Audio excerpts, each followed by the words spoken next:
자, 오늘은 사람을 더럽히는 것이라는 제목을 가지고 말씀을 듣도록 하겠습니다. 우리 지난주 우리 함께 기도하였지만 아프가니스탄을 통치하고 있던 정부가 그 친서방 정부가 무너지고 탈레반이 다시 이제 정권을 차지했습니다. 아직 정부를 수립하진 않았지만 정권을 차지했습니다. 이 탈레반이 정권을 빼앗긴 지 20년 만이라고 합니다. 벌써 이제 그렇게 됐어요. 참 이게 이제 나이를 먹는 것 같아요. 이제 얼마 안 된 것 같은데 20년 지났고, 뭐 얼마 안 된 것 같은데 10년 지났고, 뭐 이래요. 미국에 의해서 이제 탈레반 정권이 무너지기 전까지 이 탈레반 정권의 악명은 참 대단했습니다. 엄격한 이슬람 율법에 따라서 통치를 하면서 국민들의 자유를 아주 심각하게 제한했습니다. 그래서 특히 여성과 아동에 대한 인권 침해로 국제사회의 거센 비난을 받았습니다. 탈레반 정권은 여성의 고등교육, 또 취업, 또 외출 이런 것들을 다 제한하였고 율법을 어기면 돌로 쳐 죽이기도 했습니다. 또 2001년에는 아주 유명한 사건이 벌어지는데 이제 코란에 따라서 우상을 파괴해야 된다, 우상을 없애야 된다라고 하면서 세계 최대 크기의 석굴로 세계문화유산이었던 바미안 석굴이라는 것이 있는데 이것을 파괴하고 이걸 중계하기도 했습니다. 파괴하는 장면을. 그러다가 이제 9.11 테러의 배후로 지목된 오사마 빈 라덴을 보호하고 있다는 이유로 미국에 의해서 보복 공격을 당하고 무너졌고 2004년에 무너진 탈레반을 대신해서 친서방 정권이 세워집니다. 근데 이제 요즘 나오는 뉴스들을 보면 이 친서방 정권이 굉장히 무능했던 것 같습니다. 미국이 지난 20년간 2,000조 이상을 투입을 해서 이 나라를 도왔다고 합니다. 미국만 그랬으니까 뭐 다른 나라들도 마찬가지 더 많았겠죠. 다른 나라 돈까지 하면. 그래서 그 2,000조 이상을 투입해서 이제 막 무기도 주고 또 군대도 양성해 주었는데 뉴스 화면에 보면 막 그 미군 험비인가요? 그 미군 무기를 타고 왔다 갔다 하는 그 아프가니스탄 군대의 모습이 잡히는데 세계 최강의 미국 무기를 가진 서류상으로 30만 이상이 되는 군대가 7만의 탈레반 군대를 이기지 못해서 정권을 빼앗겼고 또 대통령은 막 다른 나라로 도망가 버렸어요. 이 탈레반이 다시 정권을 장악했다는 소식이 들려오고 얼마 되지 않아서 이제 언론에서 이런 기사가 나왔습니다. 미국이 세계 각지의 미군 기지에 아프가니스탄 난민을 수용하려고 하는데 이 기지에 한국 기지도 포함이 되어 있다라는 기사가 이제 흘러나왔습니다. 그러자 이제 난민을 받으면 안 된다는 부정적인 여론이 막 생겨나기 시작을 했어요. 그때 그즈음에 경향신문에 실린 칼럼이 있는데 제가 잠시 소개하려고 합니다. 오찬호라는 분이 적은 글인데요. 제가 몇 토막을 그대로 읽어드리겠습니다. 조국을 떠나 절박한 심정으로 다른 나라의 문을 두드리며 하소연할 아프가니스탄 국민들이여, 아무리 조급해도 대한민국으로 오지 마세요. 사는 게 먼저이니 다른 건 나중에 생각하고 싶겠지만 인생 최대의 실수가 될 수 있어요. 동방예의지국, 글로벌 선진국 등의 수식어에 희망의 끈을 걸어둔 것이라면 당장 끊으세요. 한국에서는요, 난민 수용에 인도적인 태도가 필요하다는 논의의 반론이 언제나 이 수준이죠. 너희 집에서 받아주면 되겠네. 무슨 의미냐면 이제 한국에서는 여러분들이 생각하는 것처럼 한국이 선진국이거나 여러분들을 환영하는 나라가 아니다. 그래서 이 나라의 늘 난민에 대한 그 의논의 수준이 뭐냐면, 반대의 반론이 뭐냐면, 그럼 니네 집에서 받아주면 되겠네 라는 거죠. 조금 더 읽어드리겠습니다. 당신들은 근본주의자의 피해자이지만 한국인들은 철조망에 매달리며 필사의 탈출을 하는 장면을 뉴스로 볼 때만 동정해요. 여기로 오겠다는 순간 당신들은 어찌되었든 탈레반하고 종교가 같은 사람들에 불과하죠. 저들처럼 테러를 저지를 것이고 저들처럼 여성을 노예처럼 대한다면서 수군거리겠죠. 그런데 핵심은요, 저들처럼 행동하지 않은들 소용없다는 거죠. 한국 헌법에는 종교의 자유가 명시되어 있지만 이슬람은 기본값이 아니랍니다. 낯선 공포로 이어지고 혐오도 정당화하죠. 이슬람의 이 자만 들어도 막말을 뱉는 사람 많아요. 난민을 받으면 한국이 이슬람화 된다는 말도 안 되는 주장이 부유하는 곳에서 사람 취급받길 기대하지 마세요. 인간의 존엄성조차 버릴 순 없잖아요. 뭐 이렇게 해서 이어지는 글입니다. 뭐냐면 이 난민들 그 사람들도 근본주의자, 이슬람 근본주의자의 피해자이지만 한국 사람들은 그렇게 생각하지 않는다는 거죠. 그 사람이나 난민들이나 똑같게 생각을 한다라는 거죠. 근데 이제 재밌게도 이 글의 댓글에는 이 칼럼의 저자가 예상했던 대로 아까 칼럼의 저자가 논의에 대한 반론이 언제나 이 수준이죠. 너희 집에서 받아주면 되겠네 이렇게 얘기를 했잖아요. 댓글을 보면 정말로 재밌게도 난민을 위해서 너네 집부터 열어주던가 아니면 이런 글도 올리지 마라 뭐 이런 류의 댓글들이 굉장히 많이 달려 있습니다. 얼마 전에 우리 기관과 군에 협조했던 아프가니스탄 난민들을 탈출시키는 미라클 작전을 통해서 수백 명의 난민들이 우리나라에 들어왔습니다. 그리고 이들이 머물게 된 진천에는 이들을 환영하는 현수막이 걸렸다는 뉴스를 보았습니다. 이런 모습들을 보면 이 칼럼의 저자가 너무 부정적으로 글을 적었나 라는 생각이 들기도 하지만 대체로 사실임을 부정할 수 없는 글입니다. 생각해보면 일제 36년 동안 그리고 한국전쟁으로 수많은 국민들이 난민이 되어 떠돌았던 역사를 가진 우리나라가 그 역사를 기억하지 못한 채 이제는 난민을 수용하는 것에 대해서 부정적인 여론이 주도하는 나라가 되어버렸습니다. 제가 왜 이런 이야기를 하느냐 하면 설교 시간에 왜 이런 이야기를 하느냐 하면 오늘 말씀을 가지고 묵상하면서 설교를 준비하는데 우리의 이런 상황이 떠올랐기 때문입니다. 오늘 말씀에서 바리새인과 율법학자들은 예수님의 제자들이 손을 씻지 않고 음식을 먹는 것을 발견하고 예수께 왜 제자들이 장로의 전통을 따르지 않느냐라고 비난을 합니다. 여기서 말하는 장로의 전통이 뭐냐 하면은 하나님이 주신 율법 있지 않습니까? 하나님이 주신 율법이 있는데 이 율법에다가 덧붙여서 더 세세하게 규정을 해놓은 것을 장로의 전통이라고 하는 거예요. 예를 들면 이런 겁니다. 율법에 보면 먹기 전에 손을 씻어라 라는 규정은 없어요. 근데 대신에 어떤 규정이 있냐면 제사장이 제사를 드리기 전에 손과 발과 온몸을 씻어라 이런 규정이 있습니다.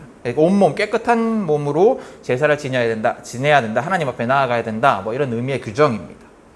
근데 이제 이렇게 되는 거예요. 야, 제사장만 제사를 드리냐? 제사를 바치는 사람도 같은 마음으로 하나님께 나아가야 되는 거 아니냐? 제물을 바치는 사람도 씻어라. 이렇게 확장이 되는 거예요.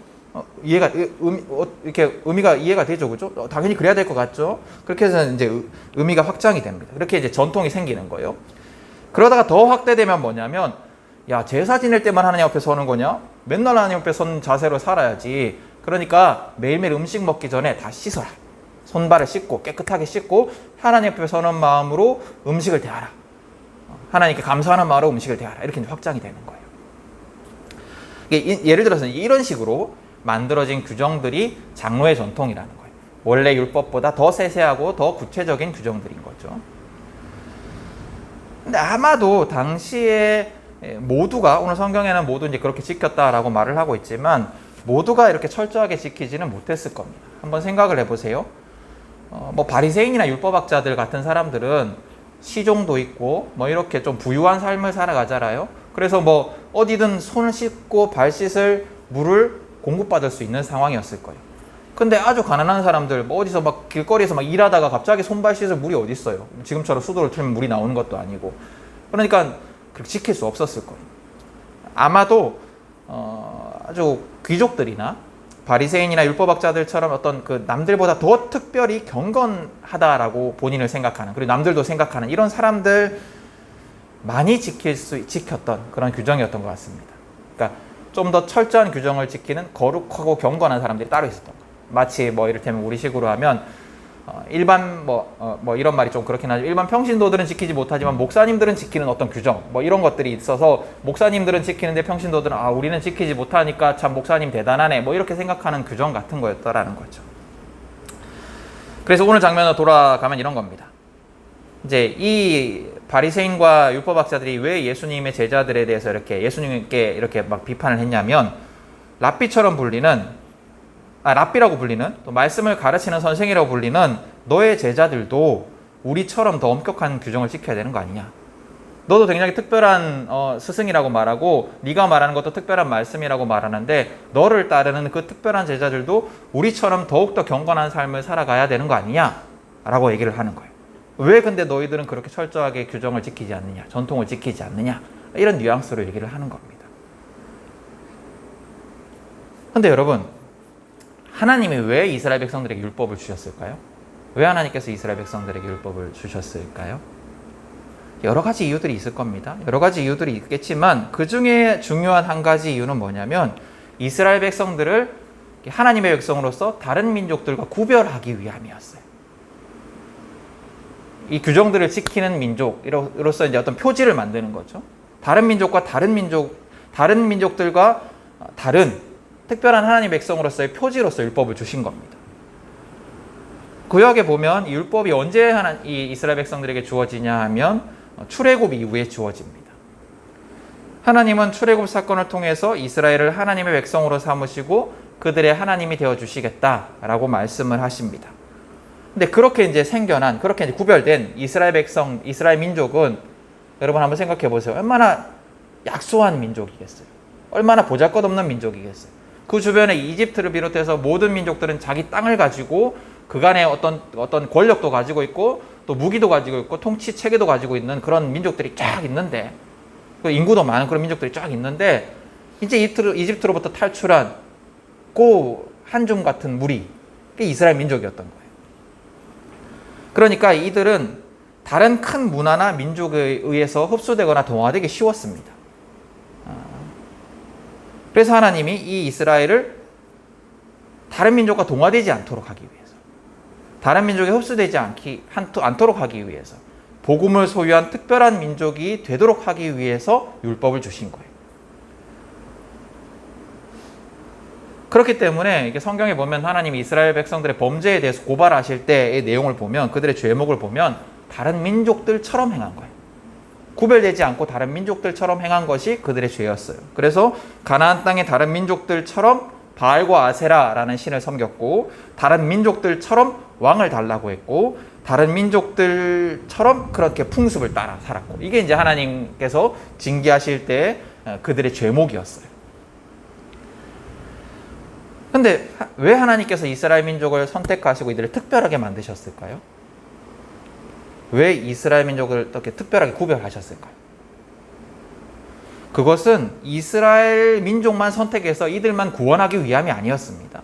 이스라엘 민족만 특별히 선택해서 선민으로서 이들만 구원하기 위하여서 이들을 특별히 선택하신 게 아니었어요. 하나님의 의도는 이스라엘만 아주 거룩한 민족이 되고 다른 민족들은 아니야, 다른 민족은 차별하고 배제하기 위해서 그렇게 하신 것이 아닙니다. 하나님이 그렇게 하신 이유는, 하나님이 특별하게 이스라엘을 구별하신 이유는 특별하게 선택된 이스라엘을 통해서 전 세계 모든 민족에게 복음이 선포되게 하기 위해서 그렇게 하신 거예요. 이스라엘만 구원하기 위해서 그렇게 하신 것이 아니고 이스라엘을 통해서 다른 민족을 구원하시기 위해서 특별히 이스라엘을 선택하셔서 그들을 훈련시키시고 그들을 이게 하나님 백성으로서의 어떤 모델로서 딱 만드신 거예요. 그러기 위해서, 모든 민족을 구원하기 위해서 이스라엘 백성은 하나님 백성답게 달라야 했고, 그 다름이 더욱더 선명하여서 다른 민족에게 영향을 끼쳐야 했습니다. 그게 이제 하나님의 의도예요.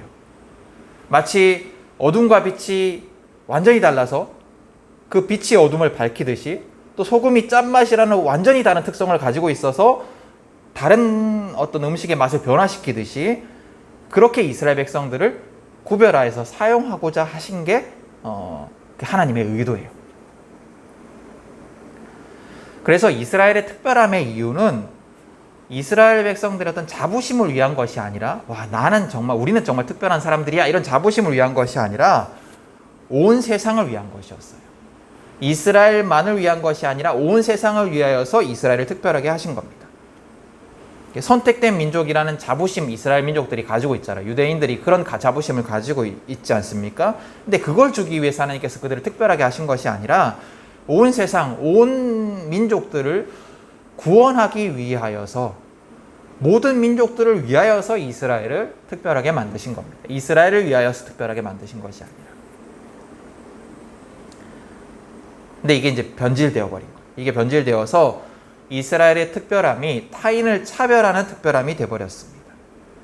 이 율법이라는 것이 타인을 차별하는 율법이 되어버렸어요.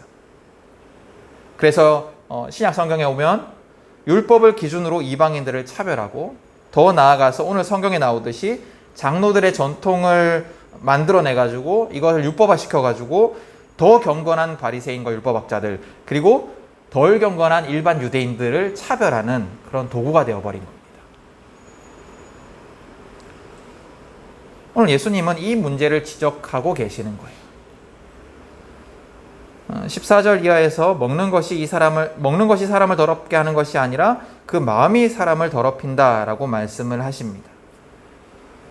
이 말의 의미가 뭐냐면, 율법을 지키고 안 지키고 이것이 사람을 정결하게 하고 부정하게 하는 것이 아니라 그 마음의 의도가 중요하다. 그 마음의 의도가 중요하다라는 겁니다.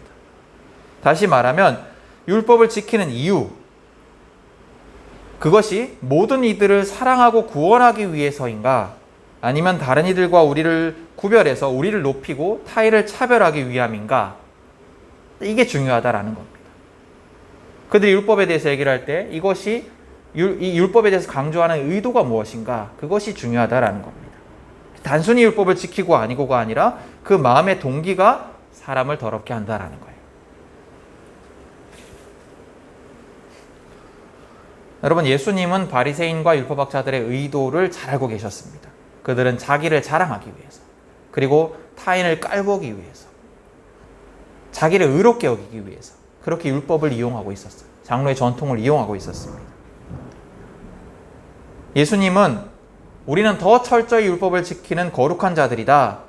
율법을 어기며 살아가는 너희들과는 다르다. 우리는 마땅히 구원받을 자들이다. 이렇게 자기를 의롭게 여기는 바리새인들과 율법학자들의 마음을 아시고 그것을 가증하게 여기신 거예요. 그래서 예수님은 그들이 싫으셨어요. 예수님은 하나님의 의도를 너무나 잘 알고 계셨어요. 하나님과 같은 분이시니까. 하나님께서 이 인간에게 율법을 주신 이유가 무엇인지를 잘 알고 계셨어요. 모든 이들을 구원하기 위해서, 차별과 혐오가 아니라 모든 이들을 구원하기 위해서 율법을 주셨는데, 이 바리새인, 말씀을 잘 안다는, 그리고 하나님을 잘 안다는 바리새인과 율법학자들이 그 하나님의 의도와 다르게, 하나님의 의도와 반대되게 하나님을 이용하는 것을 보시고 너무나 가증하셨던 거예요. 하나님의 의도는 사랑인데 완전히 반대되는 차별의 마음을 가지고 하나님의 이름을 말하고 또 스스로 하나님과 가까운 자들이다라고 자랑하는 그들이 역겨우셨습니다.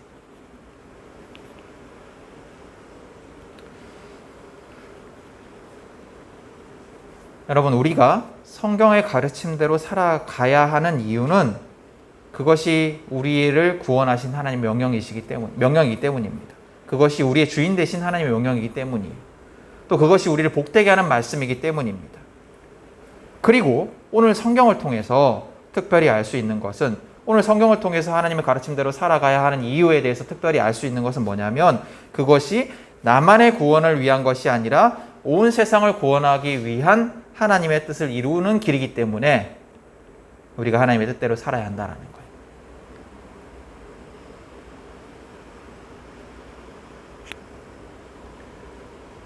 하나님의 뜻대로 살아가는 우리를 통해서 어떤 특정한 사람들이 아니라 모든 사람들을 구원하는 길이 열리게 됩니다.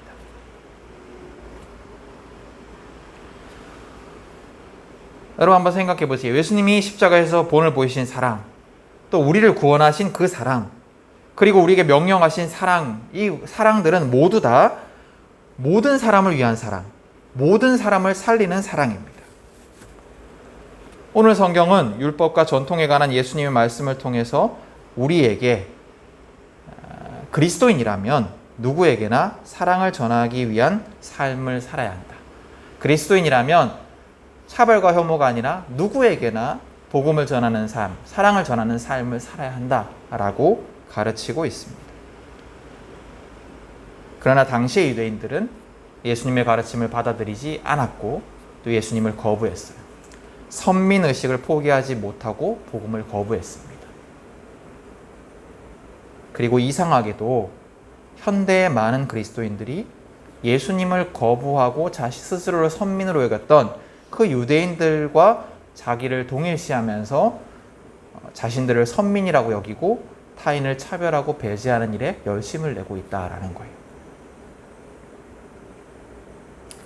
몇 년 전에 그 예멘 난민들이 제주도에 입국을 해서 난민으로 인정해달라고 신청한 적이 있었습니다.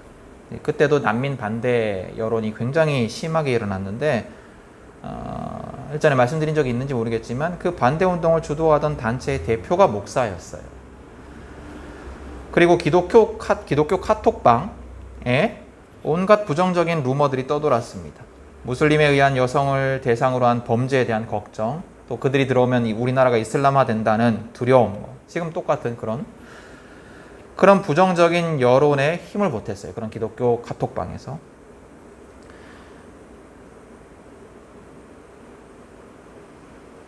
그러나 그런 우려들 중에서 대부분은 근거 없는 것들이었어요. 예를 들면 우리나라의 경우 외국인 범죄율이 내국인보다 높지 않습니다. 반 정도밖에 되지 않습니다.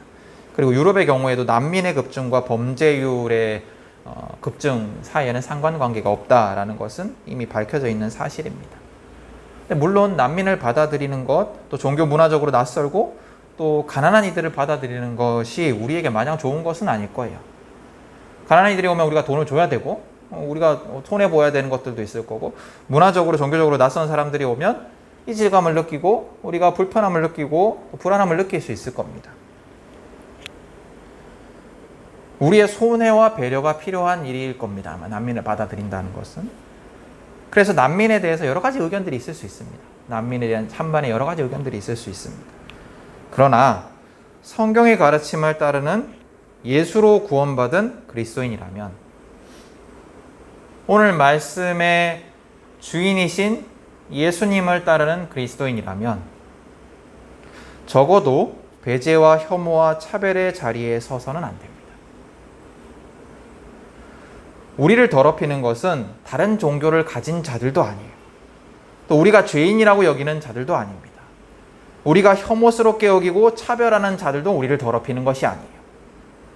우리를 더럽히는 것은 무엇이냐면 차별과 혐오와 배제의 마음을 품는, 하나님의 사랑의 마음과는 완전히 반대되는 차별과 혐오와 배제의 마음을 품는 우리 스스로입니다. 우리를 더럽히는 것은 그런 것이에요.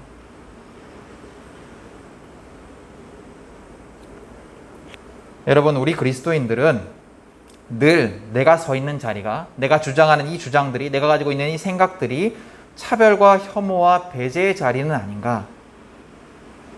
내가 가지고 있는 의견과 생각이 타인을 배제하고 차별하는 의견과 생각은 아닌가? 질문해 봐야 합니다. 세상은 우리와 우리가 아닌 자들을 구별하고 우리가 아닌 자들을 차별하고 혐오하고 심지어 제거하는 일에 익숙합니다. 그래서 자기 수준에 맞는 사람들과 같이 있기 위해서 어디에 사는지에 따라서 선을 긋고, 어느 학교, 어느 지역 출신인지에 따라서 선을 긋고, 경제 수준에 따라서 선을 긋고, 정치관에 따라서 선을 긋고, 종교에 따라서 선을 긋고, 인종에 따라서, 국적에 따라서 선을 긋습니다. 그리고 내가 아닌 타인을 막 배제하고 차별해요. 그게 세상이에요. 근데 이런 세상 속에서, 세상은 그런데 이런 세상 속에서 많은 그리스도인들도 그들과 다르지 않게 살아간다는 겁니다. 세상과 다르지 않게 살아간다는 겁니다. 하나님께서 탈출하라 말씀하신, 하나님께서 이끌어내신 그 세상의 가치관과 다르지 않게 살아간다는 거예요. 차별과 혐오와 선을 긋는 그 가치관을 따라 살아간다는 겁니다. 하나님을 아버지라 부르고 예수님을 나의 구원자로 고백하고 예배하고 찬양하면서 동시에 선을 긋고 타인에 대한 차별과 혐오와 배제를 마음속에 품고 살아갑니다. 심지어는 슬프게도 차별과 혐오와 배제에 더욱더 적극적으로 참여하고 주도하는 것이 그리스도인이기도 합니다.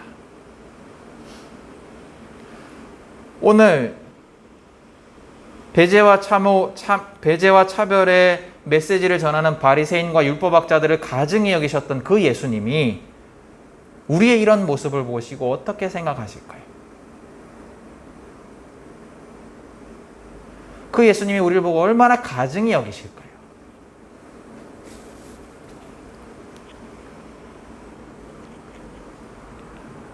여러분, 나의 마음의 의도는 어떻습니까? 나의 마음의 자리는 어떻습니까? 나는, 하나님의 자녀인 나는, 예수님의 사랑으로 구원받은 나는 타인을 구원하기 위해서, 타인을 사랑하기 위해서 살아가고 있습니까? 그런 마음으로 살아가고 있습니까? 아니면 나는 남들과 다르다고 여기면서 나와 다른 그 타인을 차별하고 거부하고 혐오하는 마음으로 살아가고 있습니까? 여러분, 우리를 구원한 예수님의 사랑은, 또 우리를 구원한 그 구원은 아무런 제한이 없는 사랑과 구원입니다. 예수님은 선택된 유대인들뿐만 아니라 외국인들도, 또 원수이자 변절자였던 사마리아인들도, 또 창녀와 세리 같은 죄인들도, 가난한 자, 병든 자들도, 또 하나님의 저주를 받았다라고 여겨졌던 자들도 구별 없이, 차별 없이 다 사랑하시고 구원하셨습니다. 그리고 그 예수님의 차별 없는 사랑 덕분에 나도 구원받았습니다. 이제 예수님은 그렇게 구원받은 우리를 통해서 모든 이들, 누구에게도 예외 없이 모든 이들에게 사랑이 전해지기를 원하십니다. 모든 이를 구원하신 예수님의 제한 없는 사랑이 우리를 통해서 누구에게나 전해지기를 원하십니다. 여러분, 예수님의 뜻은 분명합니다. 예수님은 차별과 혐오와 배제와 전혀 상관이 없으신 분이십니다. 이것이 예수님의 뜻인데, 예수님의 이름을 부르고 예수님을 사랑한다 고백하면서도, 또 예수님을 위해서 눈물 흘리면서도 오늘 성경의 바리새인들처럼, 율법학자들처럼 예수님과 반대되는, 예수님이 원하지 않으시는 마음을 가지고 혐오와 배제와 차별의 마음을 가지고 살아간다면 그 사람의 삶이 아무리 겉으로 보기에 종교적이고 거룩해 보이고 열정이 있어 보이고 예수님을 사랑하는 것처럼 보인다 할지라도 예수님은 그 사람을 보시고 가증히 여기실 것입니다.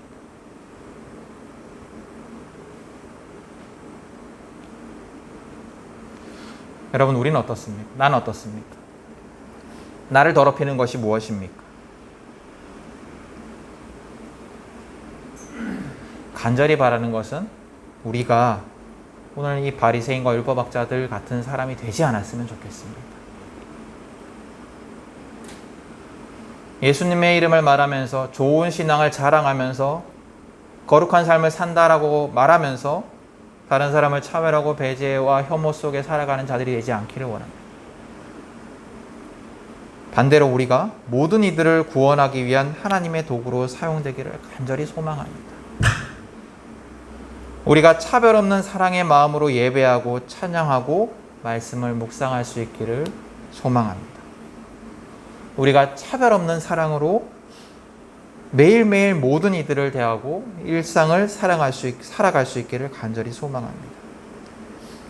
그리하여서 그런 우리를 통해서, 순종하는 우리를 통해서 하나님의 사랑이 온 세상 모든 민족에게 전해질 수 있기를 간절히 소망하며 축복합니다. 오늘 말씀을 기억하면서 우리의 마음을 더럽히는 것이 무엇인지, 우리를 더럽히는 것이 무엇인지를 분별하여 알고 주님의 말씀에 순종하여서 차별과 배제와 혐오가 아니라 제한 없는 사랑의 삶을 살아가는 우리 모두가 될 수 있기를 다시 한번 축복합니다.